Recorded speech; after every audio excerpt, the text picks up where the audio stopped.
Welcome back to small video. ఈరోజు ఏంటంటే bike అనేది ఉంది కదా మనది N160. అది యాక్సిడెంట్ అయింది, మినీ యాక్సిడెంట్. బైక్ స్కిడ్ అయ్యి కింద పడ్డా. అక్కడ మేజర్ డ్యామేజ్ నాకేం కాలేదు, కానీ బండి మాత్రం మొత్తం స్క్రాచ్ అయింది. చూపిస్తా. ఇక్కడ ఫుట్ రెస్ట్ అనేది ఇరిగిపోయింది. ఇక్కడ మాత్రం మినీ స్క్రాచెస్ వచ్చాయి. నేను అద్దం తీసేసా కాబట్టి ఏం ప్రాబ్లం లేకపోయా, లేకపోతే అద్దం మొత్తం పగిలిపోయేది. మళ్ళీ ఈ క్లచ్ ఉంది కదా, ఈ క్లచ్ ఒకటి బెండ్ అయింది. ఈ క్లచ్ మొత్తం సెట్ అయిపోయాలంట. నార్మల్ ఒకటి ఎయిర్ అంటే దీనికి ఇక్కడి నుంచి సెట్ మొత్తం అయిపోయాలా.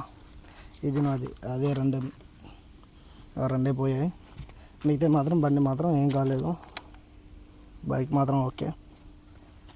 ఎన్ని రోజుల నుంచి వీడియోలు రాలేదు కాబట్టి బండి మినీ యాక్సిడెంట్ అయింది కాబట్టి అన్ని రోజుల నుంచి వీడియోలు రాలేదు. ఇప్పటి నుంచి రెగ్యులర్ వస్తాయి. రైట్, చలో కొత్త వీడియోలతో మళ్ళీ కలుద్దాం.